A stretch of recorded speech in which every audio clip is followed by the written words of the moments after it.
আসসালামু আলাইকুম। আলফি বাংলা নিউজে আপনাকে জানাচ্ছি স্বাগত। এখন শুনবেন দেশের আলোচিত খবরের শিরোনাম। আমাদের খবরটি যদি ভালো লাগে লাইক কমেন্ট শেয়ার করে জানিয়ে দিন আপনার মতামত। সাভারে ভোরে দুটি মোটরসাইকেলে এসে বাসে আগুন, লাফিয়ে বাঁচলেন চালক। আর্মি সার্ভিস কোরকে প্রস্তুত থাকার আহ্বান সেনাপ্রধানের। খুলনায় আওয়ামী লীগের মিছিলের চেষ্টা, জনতার ধাওয়ায় পালালো কর্মীরা। নিরপরাধ মানুষকে হয়রানি করার নাম রাজনীতি না, মির্জা ফখরুল। ঢাকা ও আশপাশের জেলায় বিজিবি মোতায়েন।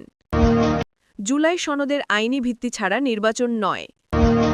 শেখ হাসিনার নির্দেশেই কয়েকটি বাসে আগুন দেওয়া হয়েছে রিজভি।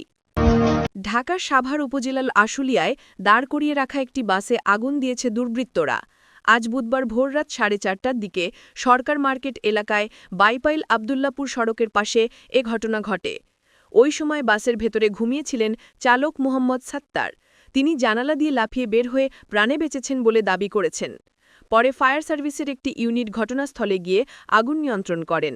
তবে এর আগেই বাসটির আসন ও ইঞ্জিন পুড়ে গেছে বলে জানান ডিইপিজেড ফায়ার সার্ভিসের senior station officer Pranab Chowdhury.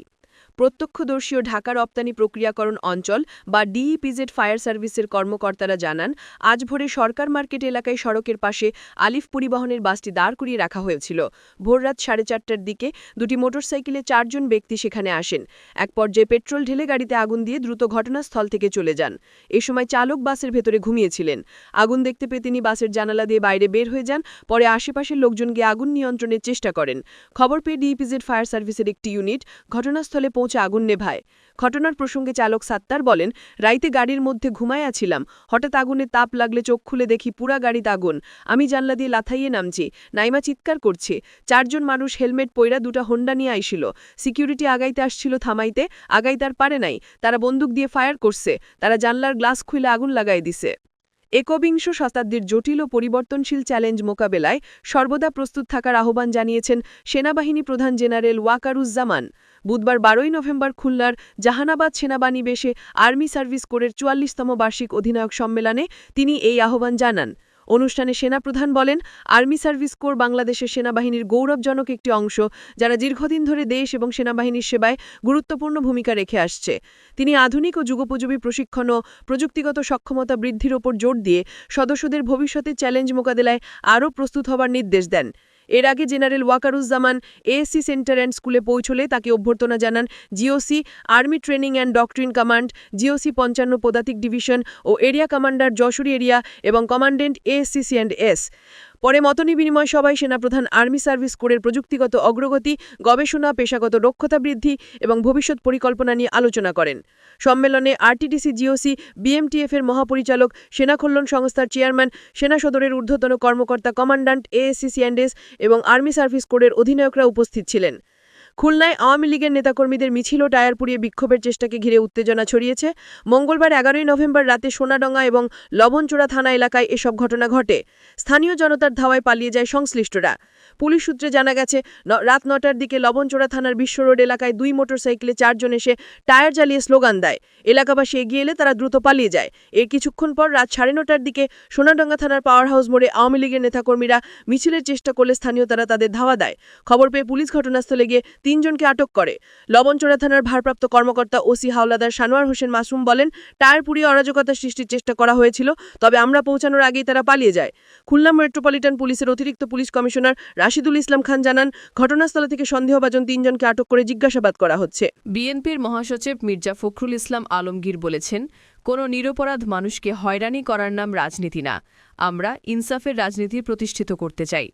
মঙ্গলবার দিবাগত রাতে নিজের ভেরিফাইড ফেসবুক অ্যাকাউন্টে একটি ব্যাগের ছবি পোস্ট করে ক্যাপশনে তিনি এই কথা বলেন।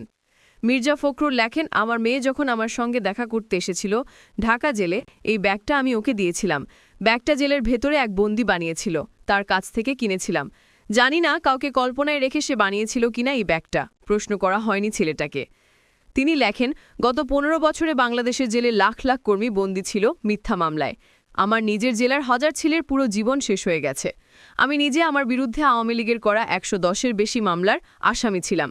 ময়লার গাড়ি পোড়ানো থেকে শুরু করে হত্যা মামলা, সব মিথ্যা মামলা। 2.5 বছরের বেশি জেলে ছিলাম। কোর্টে কোর্টে আমার অসুস্থ স্ত্রী দৌড়ে গেছে। আসিফ নজরুল একবার পত্রিকায় লিখেছিলেন একটি কলাম, রাষ্ট্র বনাম মির্জা ফখরুল। জেলে মাটিতেও শুতে হয়েছিল। আমাদের বলা হয়েছে নির্বাচনে আসুন, মুক্তি পাবেন। আমরা প্রহসনের নির্বাচনে অংশগ্রহণ করিনি।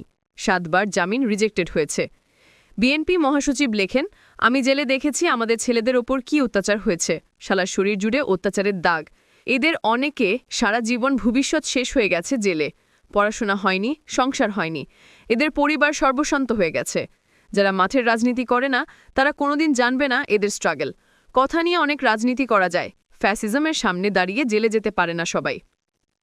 সার্বিক আইন শৃঙ্খলা রক্ষা ও নিরাপত্তা নিশ্চিতে রাজধানী ঢাকা ও আশপাশের জেলায় বিজিবি মোতায়েন করা হয়েছে। এর মধ্যে রাজধানীতে মোতায়েন করা হয়েছে 12 প্লাটুন বিজিবি।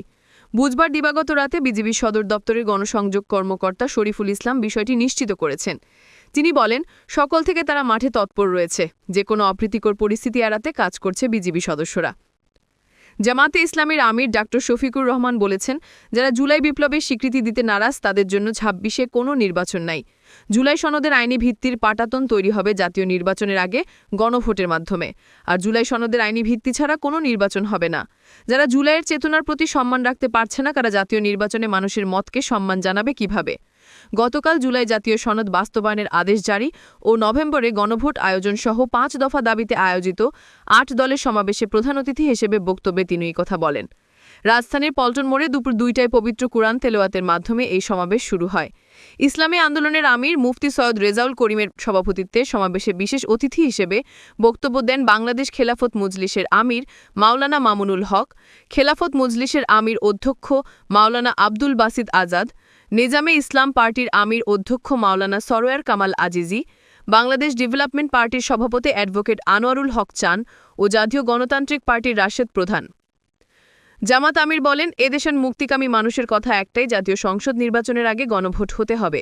গণভোটের ব্যাপারে সব দল একমত হয়ে যখন স্বাক্ষর করেছি তখন আগে হওয়াই হচ্ছে যুক্তিযুক্ত। বিএনপির জ্যেষ্ঠ যুগ্ম মহাসচিব রুহুল কবির রিজভী বলেছেন, শেখ হাসিনা 1400 শিশু কিশোর তরুণ হত্যা করে এখন ভারত বসে অডিও বার্তা পাঠিয়ে নাশকতা করার নির্দেশনা দিচ্ছেন। তারই নির্দেশে কয়েকটি বাসে আগুন দেওয়া হয়েছে, এমনকি একজন পুড়ে মারাও গেছেন। কোনো একটা চোরা রাস্তা দিয়ে আওয়ামী লীগ দেশে আসার স্বপ্নে বিভোর রয়েছে। মঙ্গলবার বিকেল 5:30টায় রাজশাহী বিশ্ববিদ্যালয়ে জাতীয় বিপ্লব ও সংহতি দিবস উপলক্ষে আয়োজিত আলোচনা সভায় প্রধান অতিথি হিসেবে রুহুল কবির রিজভী এ কথা বলেন। আলোচনা সভার আয়োজন করে রাজশাহী বিশ্ববিদ্যালয় শাখা ছাত্রদল। আওয়ামী লীগের হাতে প্রচুর টাকা রয়েছে উল্লেখ করে রুহুল কবির রিজভী বলেন, বাংলাদেশ ব্যাংকের 800 কোটি টাকা, পদ্মা সেতু সহ বিভিন্ন উন্নয়ন কার্যক্রমের টাকা তাদের হাতে আছে। সে টাকা খরচ করে তারা নাশকতা করার চেষ্টা করছে। ফ্যাসিবাদী শাসন ব্যবস্থা কায়েম হলে রাষ্ট্র সব প্রতিষ্ঠানেই ক্ষতিগ্রস্ত হয়। মন্তব্য করে বিএনপির জ্যেষ্ঠ যুগ্ম মহাসচিব বলেন, ফ্যাসিবাদ যেখানে জন্ম ও বিকাশ লাভ করে সেখানে কোথাও ন্যূনতম গণতন্ত্রের জায়গা থাকে না। ফ্যাসিবাদের ছোবলে যখন নির্বাচন কমিশন, গণতন্ত্র ও তার প্রতিষ্ঠান, সংবাদপত্র ও মত প্রকাশের স্বাধীনতা আক্রান্ত হয়, তখন শিক্ষা প্রতিষ্ঠানও আক্রান্ত হয়। তিনি আরও বলেন, শেখ হাসিনা এই ফ্যাসিবাদী শাসন ব্যবস্থা কায়েম করেছিল। এই সময় ক্যাম্পাসগুলোতে কোনো রাজনৈতিক সহ অবস্থান ছিল না। আমাদের ছাত্রদলের ছেলেরা চায়ের দোকান বা শ্রেণীকক্ষে কোথাও বসতে পারেনি। গত 15 বছরে বাংলাদেশের প্রতিটি শিক্ষা প্রতিষ্ঠানে ছাত্রদলকে এই বিষয়টি ভুগিয়েছে। জিয়াউর রহমান এদেশের মানুষের আত্মপরিচয় নিশ্চিত করেছেন দাবি করে রুহুল কবির রিজভী বলেন, 72-এর পর থেকেই আত্মপরিচয় সংকট তৈরি করছিলেন শেখ মুজিবুর রহমান। তিনি সবাইকে বাঙালি হয়ে যেতে বলেছিলেন। তাহলে প্রশ্ন আসে, আমরা কোন দেশের বাঙালি? আমাদের চাকমা মারমা কিভাবে বাঙালি হবে? এর পরিবর্তে জিয়াউর রহমান আনলেন বাংলাদেশি জাতীয়তাবাদ। এর মধ্যে আমার পাহাড়ি, সমতল, নদী সব চলে আসে। আমাদের এই আত্মপরিচয় নিরসন করলেন জিয়াউর রহমান। এটাকে শেখ হাসিনা ক্ষমতায় এসে মুছে দিতে চেয়েছিলেন, কিন্তু তিনি সেটা পারেননি।